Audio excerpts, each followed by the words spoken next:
Bueno, amigos, estamos recibiendo con mucho gusto al senador de la República, Luis Lacalle Pou. Bienvenido, gracias por aceptar esta invitación. Buen día. Terminé la noche con De Vargas y empiezo la mañana con De Vargas. No me privo de nada. Anoche la tenida fue bastante larga y sobre variadísimos temas. Y ya ha tenido una amplia cobertura en los medios lo que fue la exposición, los dichos, en definitiva, los conceptos vertidos por el senador. Allí estamos viendo imágenes de lo que fue el encuentro en Sofitel. Y lo primero que le preguntaría es, tengo acá, por ejemplo, el diario El País, que dice: Lacalle Pou dijo que Vázquez debió ver si tenía apoyo interno. El título elegido en este caso por el... Sí, claro, lo primero, yo no elijo los títulos del diario, todavía no llegué a tanto, pero eso venía dentro de un razonamiento, que es el tema que casi todo el mundo está hablando, que es ya no de la educación, que quizás sea lo más triste, que no estemos hablando de cómo mejorar el sistema educativo y las pérdidas que hemos tenido. Yo me permití ayer hacer un poco de historia reciente y decir que esto no es coyuntura, el momento que estamos viviendo hoy, que hay hechos que van sumando a esta situación. Por recordar el primero, la ley de educación del gobierno del doctor Vázquez. 2008, ¿no? Claro, que en realidad educación tuvo nada, fue una pulsada de poderes. Termina siendo quien gobierna la educación, equilibrios y desequilibrios. Después tenemos medidas, de mi punto de vista, nocivas para la educación, que hacen todos a ir restando el nivel de exigencia. Vamos a hacer de memoria y un poco desordenada. El pase social, para mí, de las cosas más crueles del sistema. Es a un chiquilín que no llegó al mínimo requerido para pasar de año, se lo pasa igual, porque hay que llenar registro. Si fuera el hijo de cualquiera, nosotros nos opondríamos a que pasen a un hijo nuestro si no aprendió lo que tenía que aprender. ¿Recuerdan aquel destino que ni siquiera sé si llegó a aplicarse, de 1.250 pesos a los chiquilines que no iban al liceo? Cuando en realidad el que hay que premiar es el que va. En los mismos días salía la noticia de aquel niño que hacía 6 kilómetros por día en Chiva para llegar a una escuela rural y era el niño cero falta. Ese es el que hay que estimular, el que hace las cosas bien y después ir sumando y atrayendo a lo demás.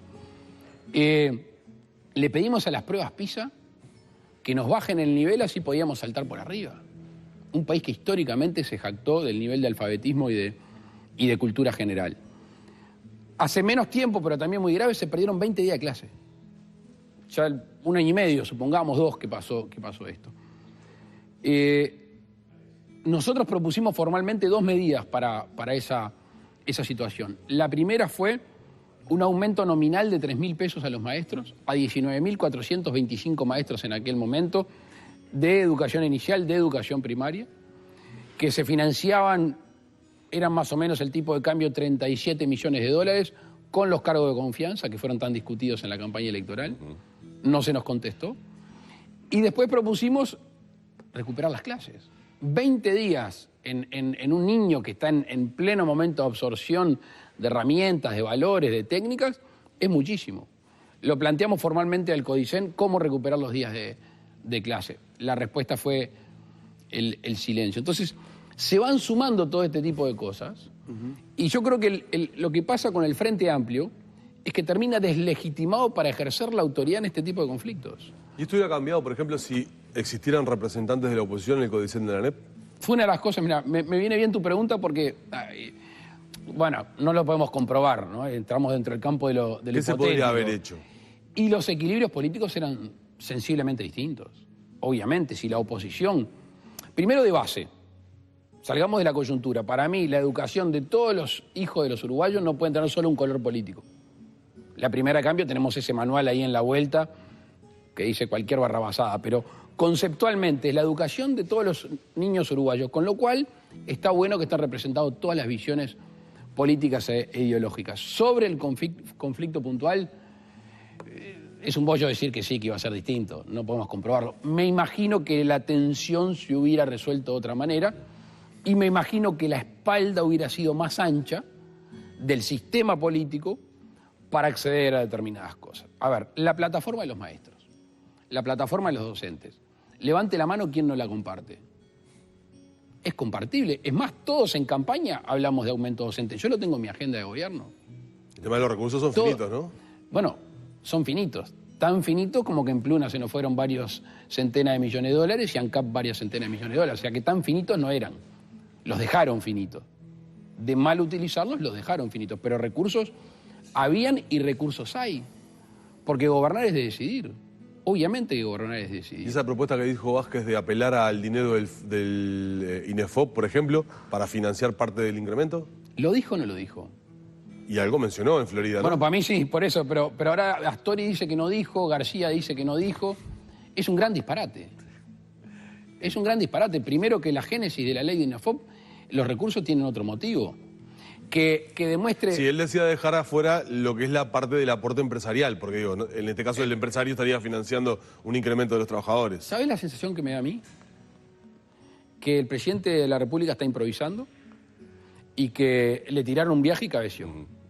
Porque es una ley de su gobierno, del Frente Amplio, que dicho sea de paso, no está siendo bien utilizada. Del momento que ese fondo tiene 90 millones de dólares y tenemos en esta evolución de las necesidades de mano de obra que va cambiando, no puede ser que tengamos 90 millones de dólares y no lo reutilicemos o utilicemos para ayornar a los trabajadores uruguayos. Quiere decir que ese fondo que está no se utilizó para lo que debería ser. Por ley, tiene un destino a priori que no es que no permite el salario y la educación. Tal vez haya sido producto la improvisación de esa situación que él tuvo en la que pretendió ir a dialogar con quienes estaban protestando. La respuesta no fue la que él esperaba.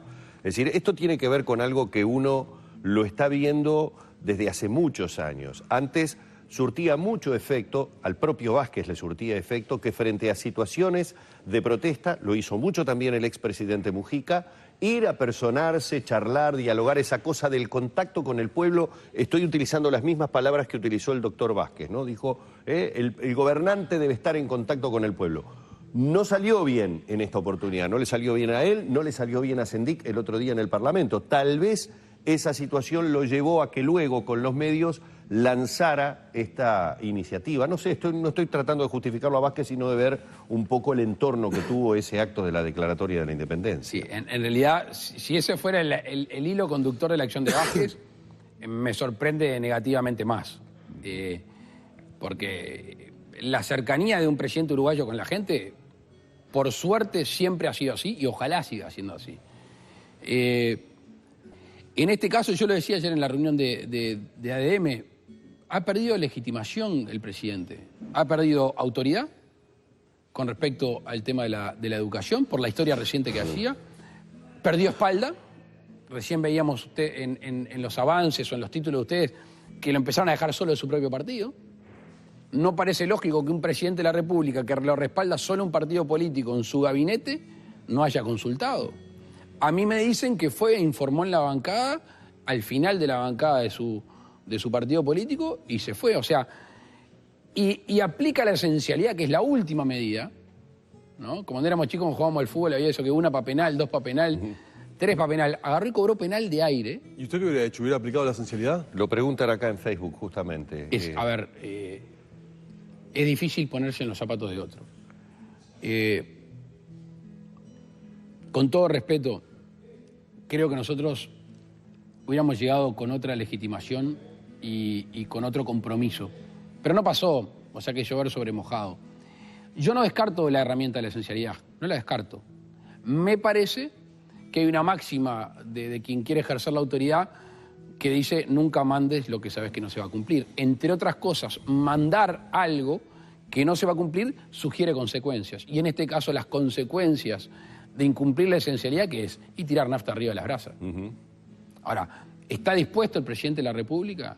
¿Tiene fuerza el presidente de la República hoy para aplicar las sanciones al desacato de la esencialidad? Claro, pero por ejemplo... Mi respuesta es que no. ¿Por qué? Pero ayer, por ejemplo, decía José Olivera de FENAPES que qué gobierno o qué político va a pagar el costo de desafectar a cientos o miles de profesores y maestros cuando lo que faltan son profesores y maestros. Bueno, es que se debió de prever esta situación por parte del presidente.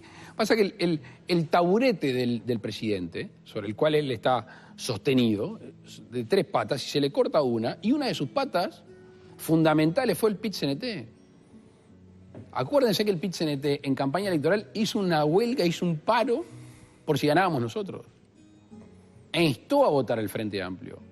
gran parte del sustento y del respaldo que lo hace el presidente a Vázquez es la central sindical.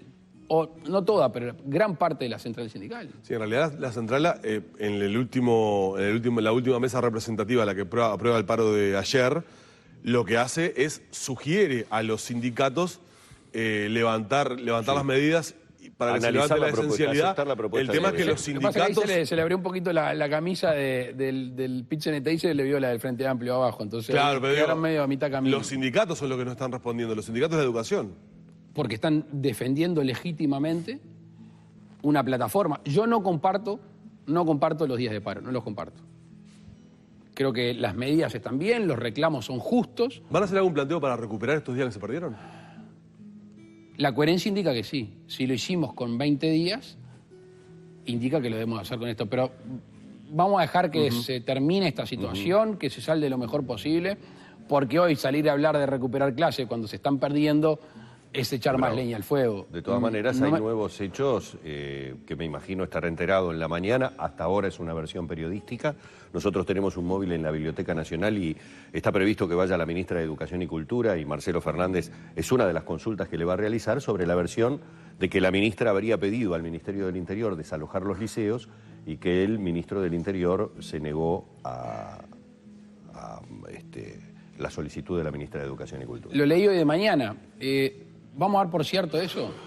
Es un elemento más para demostrar la debilidad del gobierno en este momento. Es un elemento más para demostrar que es muy importante. Yo ayer insistía en la charla esta y siempre le digo a la barra joven nuestra, el camino que elijan para llegar a un lugar es tan importante como la meta elegida. Porque el camino que elegiste de la verdad, de la coherencia, es el de que después cuando llegaste legitima, te aploma para tomar determinadas medidas. Y en el tema educativo, no me cabe la menor duda que el presidente ahora se queda sin margen y tiene una debilidad institucional muy fuerte. O sea, usted comparte la medida, pero no el tiempo político en aplicarla. ¿La esencialidad? Sí. No, digo que es una herramienta que la tendría en mi canasta de herramientas. Reformulo, comparte la herramienta, pero no en el tiempo político que se aplicó. Bueno, de hecho, fue ineficaz. Ya está.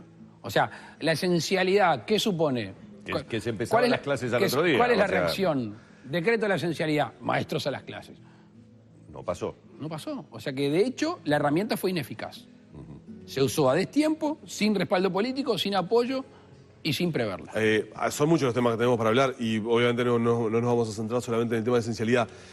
El gobierno le presentó a la bancada de la oposición justamente los lineamientos de lo que es el proyecto de presupuesto quinquenal. ¿Qué le pareció? Sí, lineamientos o sea, por escrito nada todavía. Estábamos recibiendo ayer de noche, hoy de mañana un PowerPoint. Es un presupuesto poco arriesgado. Es un presupuesto que aumenta moderadamente el gasto público. Es un presupuesto que llama la atención, que se dice que es por 2 años. Yo es la primera vez que lo veo en un gobierno, que presenta lo que supuestamente es un presupuesto quinquenal, que tiene rendiciones de cuentas que pueden ir de alguna manera cambiándolo en algo, pero dice, miren que es por 2 años. Claro, la idea es por 2 años y después se abre nuevamente. Es la primera vez que lo veo. ¿Qué quiere decir esto? ¿Cuál sería la interpretación lógica? El gobierno sabe que no le da para más de 2 años un presupuesto, no puede planificar más de 2 años. Desde mi punto de vista, avisora tormenta, avisora cambios. Astori lo ha dicho, ¿no? Que los tiempos difíciles van a ser el 2016-2017. Claro, no es lo que dijo en campaña electoral. En campaña electoral dijo que estaba todo joya. Y por eso tampoco está legitimado Astori para este tipo de cosas, porque fue deshonesto intelectualmente. Llega también muy endeble el equipo económico. Taparon el sol con un dedo y hoy pretenden decir determinadas cosas que tampoco comparto. Porque, ¿cuáles? A ver, para mí el Frente Amplio, el presidente Vázquez, el equipo de gobierno, está en una cruz de caminos. Realmente hoy se enfrenta a una cruz de caminos. Y debe de elegir. Y gobernar es tomar opciones que a veces son muy complejas. O se la juega por rescatar al país, a la gente que trabaja, al uruguayo, o se abraza al poder, se abraza al gobierno. ¿Qué es lo que viene haciendo? Vázquez se ha abrazado al gobierno. en que en épocas de bonanza, en vez de aflojarle el cinturón a la ciudadanía, terminó recargando tributos y malgastando el dinero. Recaudó mucho y malgasta dinero. Basta saber cuánto se paga de luz, cuánto se paga agua, cuánto se paga de teléfono, cuánto se paga de combustible. Y lo que nos dice el gobierno en este presupuesto, y voy a tu pregunta puntual, es que no va a haber ni una regla fiscal, que no va a haber una eficacia en la gestión, que no va a haber sinceramiento tarifario. Lo que Astori dijo en la Cámara de Senadores y repite es que las tarifas que se le cobra a la gente no es por el servicio, es un instrumento de recaudación. Y eso termina encareciendo la vida del que emprende, del que labura, del que vive. Es un círculo vicioso. Entonces, las medidas ingeniosas ahora, ¿cuáles serían? Bueno, Aflojarle el cinturón. El gobierno anunció, ¿no?, en materia de infraestructura, en conferencia de prensa, dijo 12.000... Vamos a separar Bagre de Tararira. No, está bien, pero digo, en ese concepto... Pero vamos a terminar con las tarifas. Sí. Lo que anunció es que van a haber más tarifazos y lo viene aplicando. Y lo que sigue haciendo, subiendo el combustible cuando el crudo está cayendo. Pero dije, aumento de tarifa dijo que no va a haber. Cuando estuvieron con la oposición. ¿Que no va a haber cuándo? No, dijo impuesto. Ahí va, impuestos. No tarifa.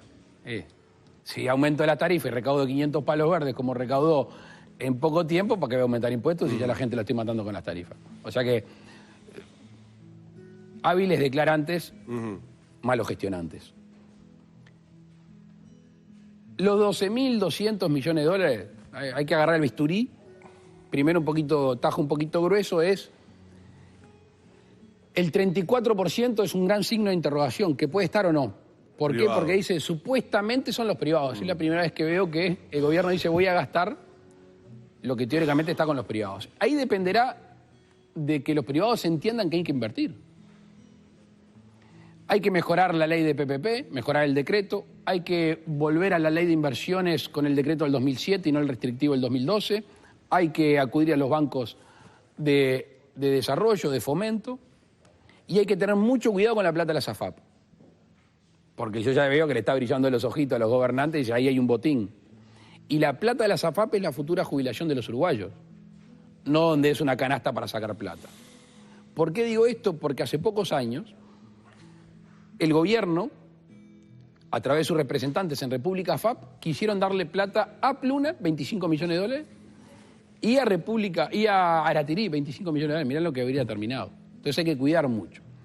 El otro 66%, supuestamente los 12.200 millones de dólares, bueno, vamos a empezar a sacar 390 millones de la regasificadora. Fuiste. 200 millones de dólares que son del FOSEM, que ya vienen financiados del presupuesto anterior por obras de ferroviaria. Fuiste. Y cuando uno empieza a ver, a mí me pareció que el presidente Vázquez, en un momento de inestabilidad de su autoridad, es como aquel que tiene miedo en la oscuridad y grita. Pero después, cuando lo desgranamos, yo quiero verlo bien en el presupuesto. Doctor, lo tengo que despedir, estamos ya prácticamente a punto de ir al contacto con el móvil. Tuviste una hora y media mía ayer. No, el que se quedó con más ganas fue Tegaldo, que tenía 25 millones de temas. La gente ha preguntado 1000 cosas, ¿no? Y bueno, pero queda para una próxima oportunidad. Lo fundamental, el agradecimiento por haber estado esta mañana. Un gustazo, a la orden. Bueno, vamos a irnos a la pausa. Ya prácticamente tenemos al móvil. Yo les digo que volvemos enseguida con el Chelo Fernández a ver qué está pasando allí en la Biblioteca Nacional.